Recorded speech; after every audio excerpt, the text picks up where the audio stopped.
YouTube channel ကိုလည်း subscribe ထားပေးပါ video အတစ်တင်တိုင်းတင်ရအောင် notification bell ခေါင်းလောင်းလေးကိုလည်းဖွင့်ထားပေးဖို့နေ့တိုင်းရက်ခံချင်ပါတယ်ခင်ဗျာဟုတ်ကဲ့အားလုံးပဲမင်္ဂလာပါခင်ဗျာ PK Entertainment YouTube channel တူတိုင်းရတဲ့ဆောင် channel ကနေပြန်လို့ကြိုဆိုလိုက်ပါတယ်ဒီနေ့မှာဘောနော်မိတ်ဆွေတို့အခုဒီ YouTube ပေါ်မှာဘောနော်လူပြောများတဲ့ VPN software တွေလည်းခံစရာမလိုဘူးဒါတီးတန့်ကိုပိုင်ဒီ internet တွေနဲ့ Ooredoo တွေနဲ့ပေါ့နော် Telenor တွေနဲ့ကြောဒီFacebook တုံးလို့ရပါဘောနော်ဒါဘာလို့အဖြစ်နဲ့တီးနေကြပါပြီမတီးရမိတ်ဆွေများအတွက်ပေါ့နော်ကျွန်တော်ရပြီးရှင်းပြပေးခြင်းဖြစ်ပါတယ်ဒီနေ့မှာလည်းကျွန်တော်လည်းစမ်းကြည့်တယ်ပေါ့နော်စမ်းကြည့်တော့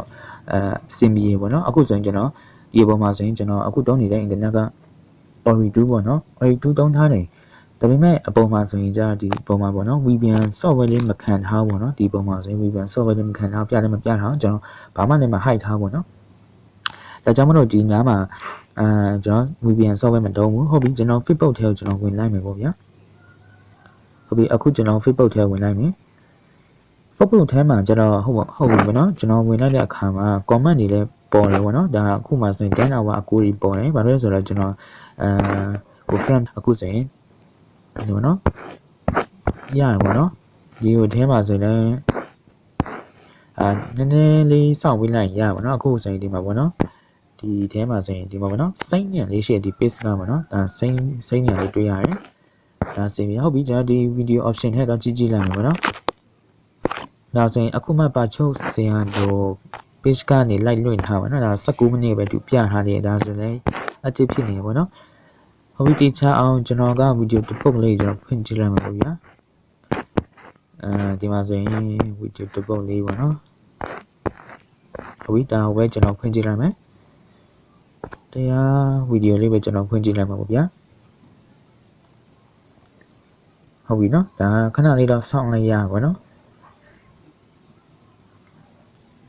ဟုတ်ပါပြီရပြီပေါ့နော်အခုဆိုရင်ဒါမျိုးဆိုတော့မြင်ရတဲ့အတိုင်းပေါ့နော်ကျွန်တော် VPN လည်းမတုံးဘူးဒါပေမဲ့ video ဝင်လို့ရတယ်ဒါပေမဲ့ဒီအပေါ်ဘာတမ်းမှာကိုကျွန်တော်ကြည့်လိုက်မှာဗျာ package တွေကကုန်လားဆိုတော့ကုန်တာတော့ကုန်ပါတယ်နော်ဒီအခုမှဆိုရင်ဒါ today ကိုကျွန်တော်23 MB လောက်ကျွန်တော်တုံးထားရပါတော့ဟုတ်ပြီဒါဆိုရင်じゃဒီ Facebook ကနေ VPN software တုံးစရာမလိုပဲနဲ့ကိုပိုင် internet နဲ့ပဲကြောဒီ Facebook ဝင်လို့ရပြီပေါ့နော် VPN တွေများတော့အပြည့်ကျတော့ဒီဖုန်းတွေပါတော့ VPN စစ်တာတော့ဘာလို့ရှိရပါတော့ဒါဒီနည်းလမ်းနဲ့မိတ်ဆွေတို့ဒီ VPN လည်းဒီ hide ထားစေရမလို့ပေါ့နော်ဒါလုံးဝလည်းအဆင်ပြေပေါ့နော်ဒါဆိုရင်ဒီနည်းလမ်းလေးကိုမိတ်ဆွေတို့မတိသေးဆိုရင်ကျွန်တော်အတူလိုက်ကြည့်ကြအောင်ဗျာအရင်ဆုံးပေါ့နော်ဒါမိတ်ဆွေတိရထားမဲ့အချက်မှာဒါလေးပါပေါ့နော်ဟိုပါပေါ့ဗျာဒါမိတ်ဆွေဒီကျွန်တော်အခုတုံးနေတဲ့ဖုန်းက xiaomi ဖုန်းပေါ့နော် Redmi Note 4ပါဒါကြောင့်မလို့ကျွန်တော်ဒီ setting ပိုင်းနေတော့ပွားရင်တော့ပွားနိုင်မယ်အရင်ဆုံးမိတ်ဆွေဒီ setting ထဲဝင်လိုက်ပါ setting ထဲဝင်ပြီးသွားပြီဆိုတော့များတော့အဖြစ်နဲ့ကျွန်တော်ဖုန်းမှာကျတော့များတော့အဖြစ်တချို့ဖုန်းတွေမှာကျတော့ access point name ပေါ့နော်ဒီ search bar ပေါ်မှာ access point name လို့ပဲရိုက်ရှာလိုက်ပါဒါကျွန်တော်ဖုန်းမှာကျတော့ဒီsim card and network mobile network ထဲတဆင့်သွားပါမယ်ကျွန်တော်တဆင့်ချင်းစီပြောပြပြီးသွားမယ် sim card and mobile network ထဲတဆင့်သွားပါမယ်ပြီးရင်ဒီ bar ပေါ်မှာနော်ဘောစောပေါ်မှာ Ooredoo ဆိုတာလေးရှိရင်ဒါလေးတစ်ချက်နေပြလိုက်ပါကျွန်တော်က Ooredoo တုံးနေရမလို့ပါဟုတ်ပြီဒီနေရာမှာဆိုရင်မိဆိုဒီနော် access point name ကိုဒီကနေလည်းကြည့်နိုင်တာပေါ့နော်ဒါ search bar နေပြန်ရှာချင်လိုက်ရှာတာဒါနှမျိုးပေါ့နော်ဒါကတော့ဖုန်းတစ်လုံးချင်း setting ပိုင်းကွာပြီပေါ့ဗျာဒါပေမဲ့များဆဆတော့မကွာနိုင်ဘူးဟုတ်ပြီ access point name တဲ့ဝင်နေပြီလားဗျဟုတ်ပြီဒီနေရာမှာဆိုရင်များတော့အဖြစ်ချမိဆိုဒီ SIM card တစ်ခုထည့်လိုက်ပြီဆိုတော့ internet တွေကတုံးရပါနော်တုံးဖို့အတွက် operator နေဥပမာမိုက်ထဲဆိုလည်းမိုက်ထဲအလျောက်ပေါ့နော် Ooredoo ဆို Ooredoo အလျောက်တိုင်တော့ဆိုတယ်ညောင်းလိနေပေးရပါတော့အခုမှညာဆိုရင်ကျွန်တော်ကဒီနာမှာပုံဒါတော့ခါတိုင်းတုံးနေတဲ့ဒီပုံမှန် internet ပေါ့နော်အခုကျွန်တော်ကဒီ internet အတစ်ကိုဘယ်လိုပြောရမလဲတွေ့ရဒီ setting ပိုင်းနဲ့ကျွန်တော်အတစ်ပြန်ချိန်လိုက်တယ်ဒါချိန်ပုံချိန်လေးမိတ်ဆွေတို့မတိတဲ့ဆိုရင်ကျွန်တော်အခုမိတ်ဆွေတို့လာပြီးတော့ပြောပြပြီးတော့မယ်အရင်ဆုံးပေါ့နော်မိတ်ဆွေဒီအောက်မှာဆိုရင်ပေါ့နော်ဒီနားမှာဆိုရင်ဒီ new APN ဆိုတာလေးရှိရပါတော့ new APN ဆိုတာလေးရှိရပြီးရင်ဒီ new APN လေးကိုတစ်ချက်နေပြီလားဗျဟုတ်ပြီဒီအပေါ်မှာတော့ name နေရာမှာတော့ပုံမှန် Ooredoo ဆို Ooredoo ပေါ့နော်ကျွန်တော် Ooredoo ပဲနေပြီလားမယ်ဒါကတော့ internet ပေါ့ဗျာ APN နေရာမှာ INT ရ NET internet လို့ပဲရပြီလားမယ်ဟုတ်ပြီအရေးကြီးဆုံးအချက်တော့ဒီနေရာမှာပေါ့နော် browse and post ဆိုတဲ့ဒါလေးကအတက်ဖြစ်တာပေါ့နော် ဒီက main လေးကဒါဒီနှစ်ခုလေးပါ browsing နဲ့ port ဆိုတဲ့နေရာမှာမိဆိုဒီ browsing ဆိုလည်းသူကုတ်နေတူရှိရပါတော့ port ဆိုလည်းသူကုတ်နေတူရှိရင်ဒါကျွန်တော်မြန်မာ9 channel YouTube channel ကနေတစ်ဆင့်ကျွန်တော်ကြည့်ပြီးတော့ကျွန်တော်ပြန်ပြီးတော့ credit ပေးပါတယ်ဒါကျွန်တော်ဗီဒီယိုကြည့်ပြီးမရှင်းဘူးဆိုရင်မြန်မာ9ဗီဒီယိုchannel YouTube channel ကနေတွားပြီးတော့ကြည့်ပေးပါဒါကျွန်တော်2 channel ကနေကြည့်ပြီးတော့ကျွန်တော်ကိုပါလာကိုဒီစမ်းကြည့်ရပါတော့စမ်းကြည့်နေအဆင်ပြေတယ်ပေါ့နော်ဒါမိဆိုဒီမရှင်းမလေးတာလေးရှင်းသူ့ channel မြန်မာ9 channel ကနေပြန်ပြီးတော့ကြည့်လို့ရတယ်ဟုတ်ပြီနော်ဒီ browsing and port ဆိုတဲ့ကုတ်လေးကျွန်တော်ဒီဘယ်လိုယူမလဲပေါ့ဗျာကျွန်တော်ကုတ်အချို့လေးပဲကျွန်တော်ယူခဲ့ပါနော်ဟုတ်ပြီဒါဆိုရင်ကျွန်တော်ဒီကုတ်ထဲကိုပြန်တော့ကြည့်မယ်ကုတ်ထဲတော့ကြည့်ဖို့ကျွန်တော် note ထဲမှာကျွန်တော်မှတ်ထားရပါနော်ဟုတ်ကဲ့ဒီနေရာမှာပေါ့နော်ကုတ်ဆိုတဲ့ data လေးဒါလေးကိုပေါ့နော်ဒါမျိုးဆိုဒီ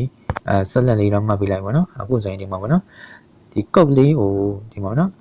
မိဆိုဒီဗီဒီယိုထဲမှာမိဆိုဒီကုတ်ဒီတွေ့ရမှာပေါ့နော်ဒါလေးကိုတစ်ချက်တော့မှတ်ထားပြီပါဒီအပေါ်ပိုင်းလေးမှာပေါ့နော်ဒါလေးကို copy လေးတစ်ချက်ကူးလိုက်ပါ copy လေးကိုကူးပြီးတော့ဒီနေရာမှာပေါ့နော် browsing ဆိုတဲ့နေရာမှာမိဆိုဒီ paste တစ်ချက်လောက်ချပေးလိုက်ပါဟုတ်ပြီနော်ပြီးရင် okay လေးတစ်ချက်နေပေးလိုက်ပါ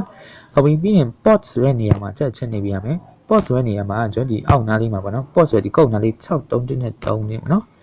63နဲ့3ဆို63နဲ့3ဆိုလေးရှိတယ်ဟုတ်ပြီဒါလေးကို okay လေးတစ်ချက်နေပြလိုက်မယ်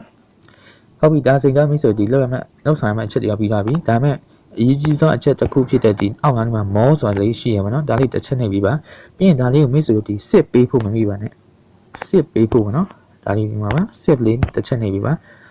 နော်မိဆိုဒီစစ်လေးတစ်ချက်နေပြီရပါမယ်ဟုတ်ပြီနော်ဒါမိဆိုတစ်ချက်နေပြီးတော့ဆိုဒီညမှာပေါ့နော်ပုံမှန်မိဆိုဒီပေါ်နေကြအရာတွေတော့အပြီးတော့ပုံပါပေါ့နော်ဒါဆိုရင်အစ်စ်ဖြစ်တဲ့ဟာဆိုရင်မိဆိုပြန်တော့ကြည့်ပြီးလို့ရတယ်ဒါဆိုရင်ဒီဒါဟောင်းလာအစ်စ်လာဆိုကြတော့ချက်နေကြည့်ရမယ်ပေါ့နော်ဟုတ်ကဲ့ဒါဆိုရင်ဒါဘာမှမရှိဘူးဒါပုံမှန်အဟောင်းပဲပေါ့နော်ဒါဟုတ်ပြီဒါဒုတိယဟာတစ်ခုထဲကျွန်တော်ဝင်ကြည့်လိုက်မယ်ဒုတိယဟာတစ်ခုထဲမှာဆိုရင်ဒီမှာပေါ့နော်ဒါထည့်ပြီးသားဟာလို့တော့ပြောလို့ရတယ်ဒီမှာပေါ့နော်ဒါထည့်ပြီးသားဟာတွေပါဟုတ်ပြီဒါကျွန်တော်ပြန်ထွက်လိုက်မယ်ပေါ့ဗျာပြီးရင်ကျွန်တော်ဒီအပေါ်ကဒီ Ooredoo အနေနဲ့ကမပေါ်ဘူးနော်ဟုတ်ပြီအောက်ကတစ်ခုပဲကျွန်တော်ရွေးလိုက်မယ်ဟုတ်ပြီနော်ဒီလိုရွေးနေရမှာမိဆိုဒီနော်အင်တာနက်ကယာယီတော့သူကခဏပျောက်သွားပါနော်ပြီးရင်မိဆိုဒီခဏစောင့်ပေးရတယ်နော်ခဏစောင့်ပေးရပါနော်ခဏစောင့်ပေးရတယ်ဟုတ်ပြီနော်ခဏစောင့်ပြီးသွားမှပဲမိဆိုဒီ flip book ထဲကိုတစ်ချက်လောက်ဝင်ပေးရဒါငါတို့အမိကျွန်တော်10 minute ပေါ့ဗျာ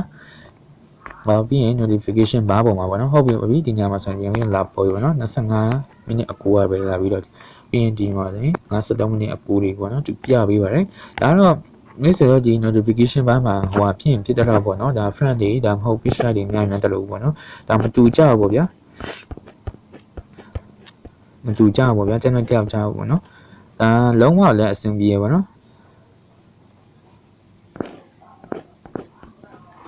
ဟုတ်ပြီတေချာကျော်ဒီ watch တောင်ချက်ထက်ချက်ဒီကြည့်ရမယ်ဒါဆိုရင်တော့ဆက်ပြီးတွားရပါတော့ဒီမှာပေါ့နော်ဒီမှာဆိုရင်4စက္ကန့်ပေါ့နော်ဒါ5စက္ကန့်ဟုတ်ပြီနည်းနည်းကြော်ရေးကြည့်လိုက်မယ်ပေါ့ဗျာ20လောက်ဆိုရင်တော့ထပ်ပြီးတွားမလားပေါ့နော်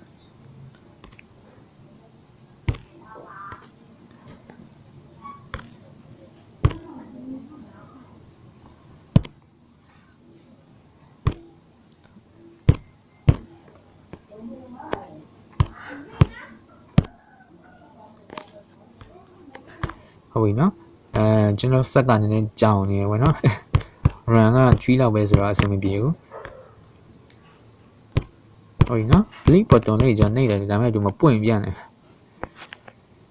link button နှိပ်ပြန်ဒီမှာပွင့်ဘူးဆိုတော့ကျွန်တော်ဒီတခြားဗီဒီယိုလေးကျွန်တော်ကြည့်မယ်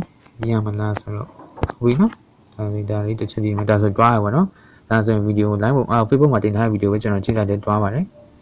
ဝီနော်ဒါဆိုတကယ်တွားရင်93 MB ပဲရှိအခုဆိုရင်58 MB လောက်တွားရင်ပေါ့နော်ဒါတဝက်နီးပါးထပ်ပြီးတော့ယူတွားရင်ဆိုတော့ဒါလုံးဝကိုဒီနီလန်းလေးကလုံးဝအဆင်ပြေပေါ့နော်ဒီနီလန်းလေးကိုမိဆိုတော့အခုကျွန်တော်နဲ့အဆုံးထိကြည့်ရှုပြီးသွားပြီဆိုတော့မိဆိုဒီနားလည်မိလို့ကျွန်တော်မျှော်လင့်ပါတယ်မတိနားမလည်တာလေးရှင်ကျွန်တော်ဒီ channel မှာ comment မှာဖြည်းဖြည်းလာပြီးတော့မေးမြန်းနိုင်ပါတယ်ဟုတ်ကဲ့နော်ဒီလိုနီးပညာ Facebook နီးပညာ software နီးပညာအကြောင်းအများကိုကျွန်တော်ဒီ channel ကနေတစ်နေ့တစ်ပုတ်နဲ့တင်ဆက်ပေးနေတာမို့ကျွန်တော်ဒီ channel ကိုလည်း subscribe ပြီးသားဖို့အထူးပဲမေတ္တာရက်ခံပါတယ်ခင်ဗျာ အားလုံးပဲမင်္ဂလာရှိသောနေ့ရက်လေးဖြစ်ပါစေဗျာ